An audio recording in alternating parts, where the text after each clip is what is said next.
Hi, it's Lee from ColouringQueen.net, and I've got the latest from Camilla to Erica, Pop Manga Beauties and Beasties. You can see it up against Joanna Basford's Secret Garden there.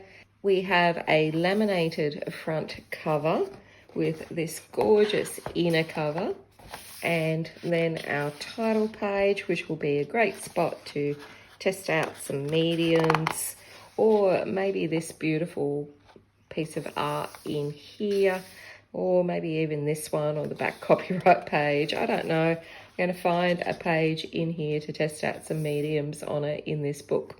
So this book comprises all sorts of beauties, so cute girls, and also some beasts as well. So some are animals and of both land and sea, and some of course are imaginary.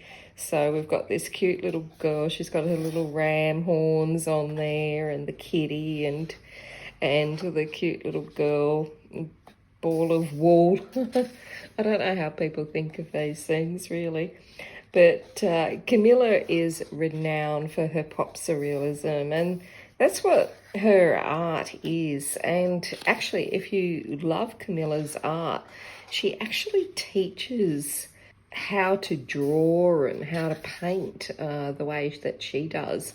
So check out her website for that if you're interested in it. But look at these beautiful hand-drawn lines. It's just gorgeous. Her artwork is just so stunning. And look at these little soft teardrops in there. And you've got a nice little range of different types of line art. So some that is more crisp, and some that is more hand-drawn. Now the paper is a medium quality, and it's white.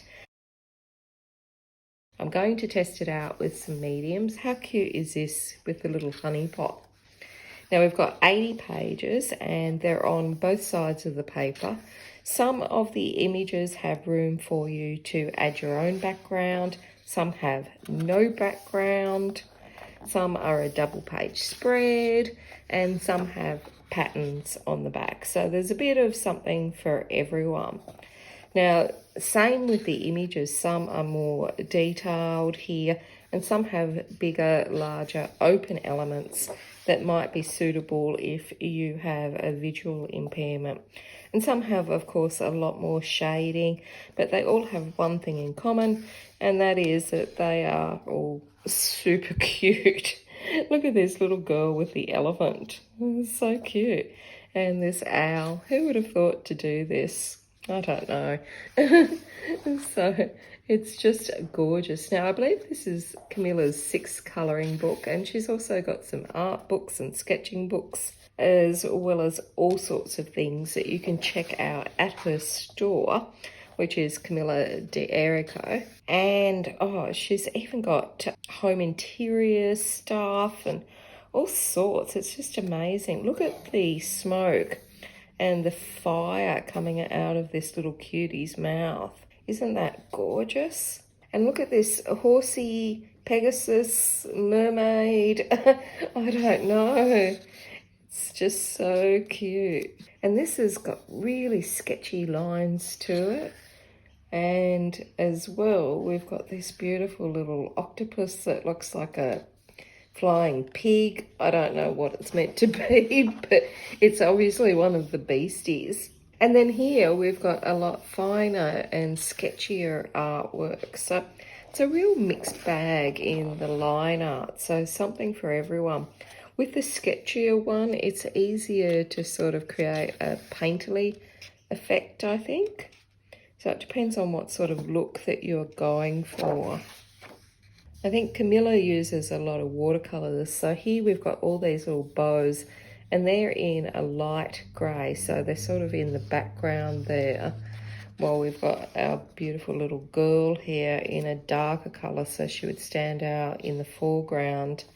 And same with our little beastie over here. I don't know what he is. He sort of looks like he's got spinach for ears. And he's like a little cross between an octopus and a something. But this is most definitely a lion mermaid. And we've got another little sort of horsey mermaid there. I don't know, it's like My Little Pony gone crazy. But look at this gorgeous double page spread. Isn't it beautiful? And her girls always have these lovely big eyes or dripping eyes. And there's a few boys in this book as well. And look at this kitty snake. It's just gorgeous.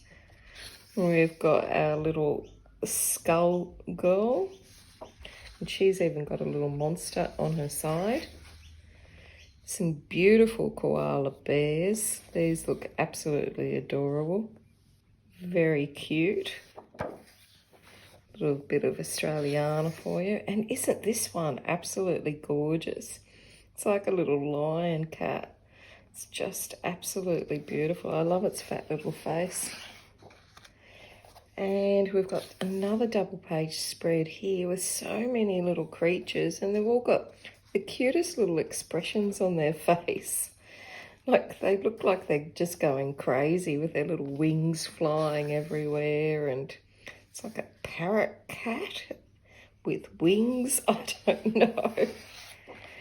And this one, very beautiful with cute little flowers. And another gorgeous little cat type creature over here. The little beasties are just adorable, aren't they? I mean, some are obviously real and some are sort of definitely imagined, like this sort of seahorse bear. I don't know. Oh, and this is more my style, a cute little kitty cat. Aren't they beautiful? Now, I think this must be another little beastie, but it looks far too cute. It's like Mustache Man. And this beautiful one here. I love this. Look at her face and the shading. Her eyes are just so expressive. So very, very cute. This one looks like he's got a button for an eye. And that pretty spider with her parasol. Just absolutely gorgeous images here, and they are just so different. Just really, really the stuff of dreams in here. I don't know how she comes up with these ideas, honestly. Then we've got this crocodile that's basically eating a mermaid. I don't know.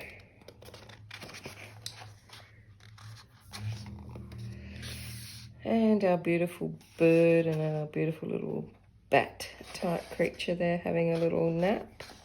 Some more mythical creatures, and the cover art. This cutie pie is having a little pull on her cape.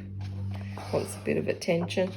And of course we end with a giraffe sitting on top of a girl who has the most amazing Rapunzel hair and a lot of birds around, as well as our lime backing sheet. So we have just about every cute and fantastical creature from land and sea in this colouring book, and they're all in Camilla's very distinctive pop surrealism style.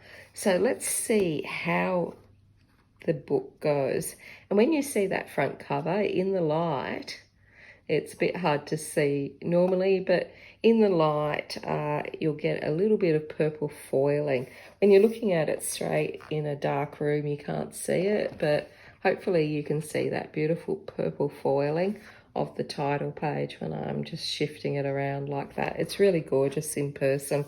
And look at this cover art, you know, with that purple cat and our little bat creatures. They're just adorable. So let's see what mediums would work well in this book. So I am going to use, I think I will use this page as my swatch chart. So let's start with the Prismacolor and just see how well that performs. Now the paper is white and it's medium quality and it's quite smooth, but there's this faint little texture which would make it good for pencils. Now the pencils are going on quite well, they're smooth. There's still a little bit of a white mark, but that should blend out. And I'm going to put a second colour on because that's what I normally do, is I go very light and then I add more. It's easier to add more than take away for me.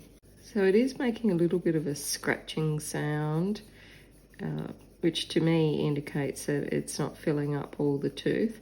But again, I add more layers, so if I was to add more, I think it would fill up quite nicely. And it looks like you could add multiple layers with this particular paper if you were using pencils. The Prismacolor is going on well, and as I said, could take multiple layers on that one. Blend it out a little bit with the white, a stronger pressure on it. There's no signs of the paper being too thin to press firm on or anything like that.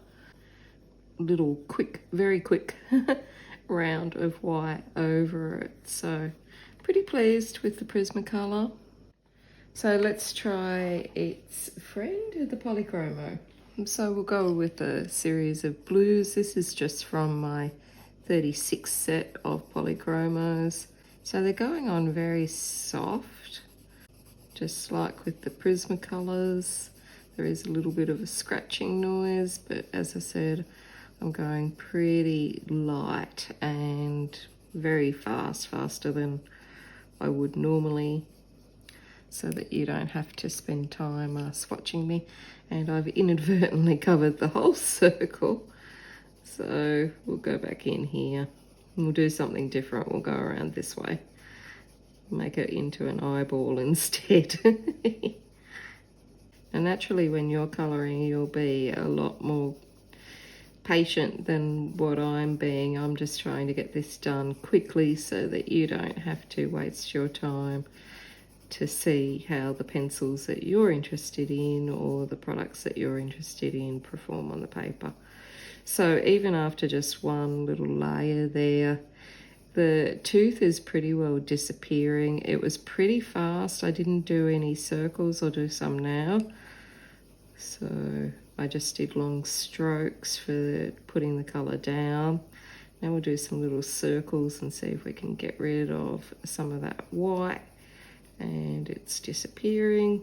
And we'll see how it goes with a bit more white on it. So roughly the same as the Prismacolor in terms of laying down on the paper and how much you can take. It does make a little scratchy sound, but you can see here with the white pencil, it is blending out. If you wanted to go back in again and just add a little bit more to it, even though it's only got a faint texture to it, it does seem to be able to take a number of layers if you're into layering. If you're not and you like to go in hard, I think you'd be fine because I'm applying firmer pressure here and it seems to be fine. We'll go in firm with the Prismacolor as well. And oh, that glides on. That goes in really good if you apply a hard pressure to it. I'm not even super hard. Now let's try the Crayola. Now Crayola pencils are great if you're on a budget for one thing, but there's also some great colours in them. And the other thing is, if you do use like a soft pencil, you can often put down a Crayola down first and then colour over it with the Prismacolor so that you're not having too much of a soft pencil. So we'll go in with this one first, and it actually feels really good. Now you're not getting the same pigment that you might with an artist pencil, but it's still really nice colours. Now it is making a little bit of noise on the paper, so at least you know it's working. It is skipping some of the tooth on the paper, but if you come back around, you can just go back over that. And the brightness not being there, they do work really well on the paper. Crayolas get a bit of a hard time, but they're still nice pencils. And I often find the budget pencils like the Prismacolor Scholar and the Faber-Castell Classics and the Crayolas often work better with some paper than the more expensive pencils. They are producing a few little lines, but again, I'm going fast and kind of looks a little bit watercolory, but clearly you can add the Crayola on and get a pretty good result. If you press hard, you can still soften it up, and you can press light as well and get a good result there with the Crayolas. Let's try a couple of Black Widows. I've just randomly selected them, so they're not in a blend. Now they're going on and they feel good. They feel like they're gripping the paper. You can adjust them so that you are just putting down less. And they're very good for doing that, just putting less on the paper to make it lighter. They're actually smoothing out and they're pressing down very well.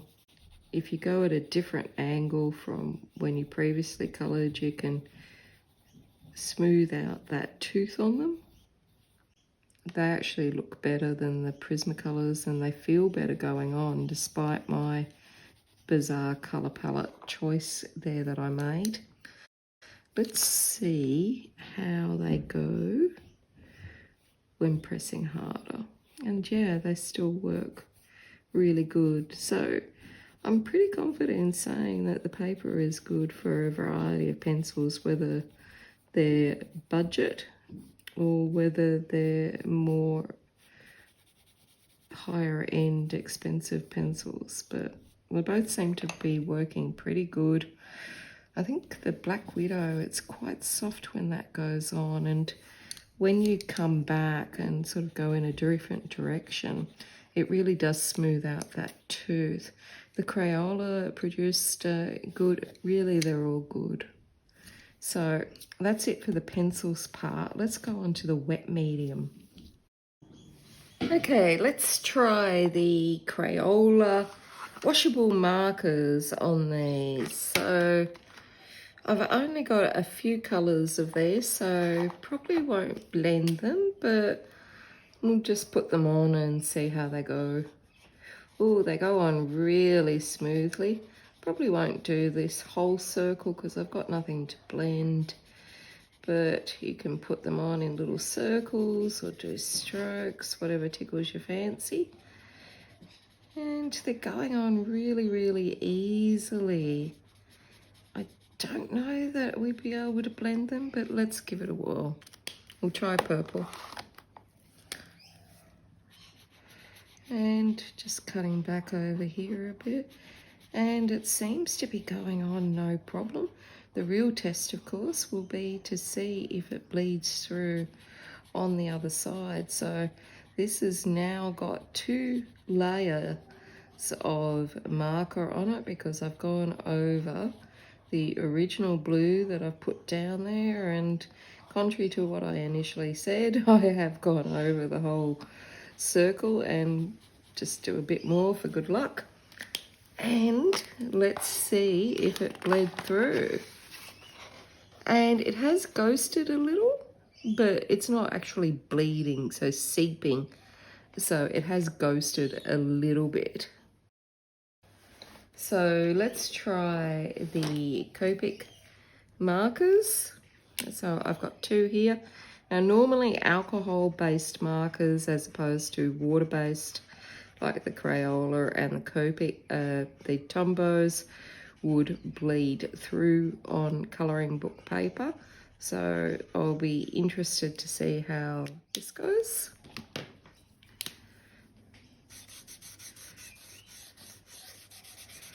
And usually you need 3 or 4 colours to do a blend, so I'm just using 2, and normally I would use Express Blend It card.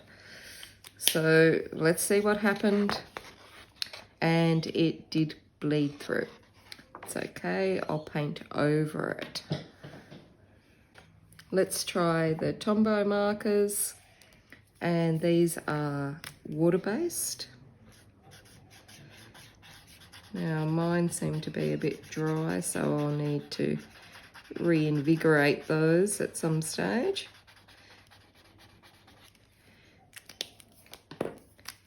Now you can add water to these, or you can use them straight. Because mine are a little dry, I'll add a bit of water and see if that can soften it up.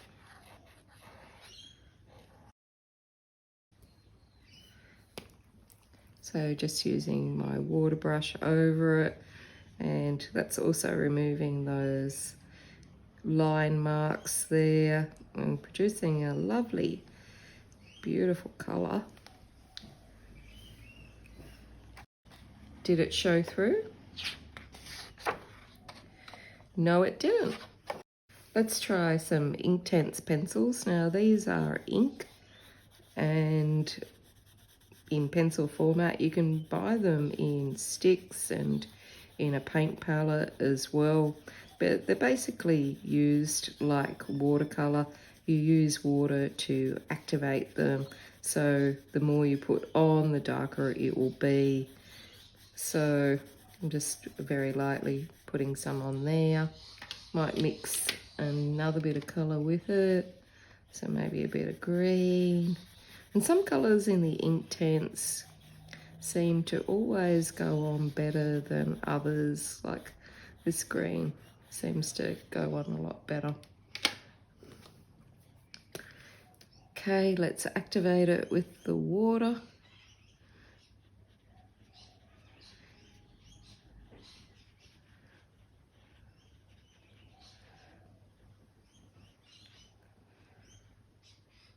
And let's see what happens on the other side. And nothing. The other side is completely free of any mark. Although those Crayola washable markers, they have ghosted and the Copics went through, but so far nothing else. And last of all, I've got some Carach Neocolor 2, which is a water-based crayon. So again, you can put this straight down, or you can pick it up using a little brush, or you can scratch it onto some plastic and pick it up that way. So just going to put a little bit on there and add maybe some of this green. Weird combo here. But these are just my little spare packet of Carach. They're not my ones in the full set, so I haven't picked out a blend. But it won't matter for our purposes to see what it looks like when we activate it with water. And so just going around there. We can wait until it dries. We can add more colour on it, or we can add more colour wet on wet if you like as well. Often with paper and water, it'll peel if you add too much. At the moment, this seems fine. So if I wanted to take a little bit more, I could add a little bit more on. But at the moment, it seems fine. There's no peeling, although it looks like if you added too much without letting it dry, it might. Well, that's it from me. Until next time, stay safe and happy colouring.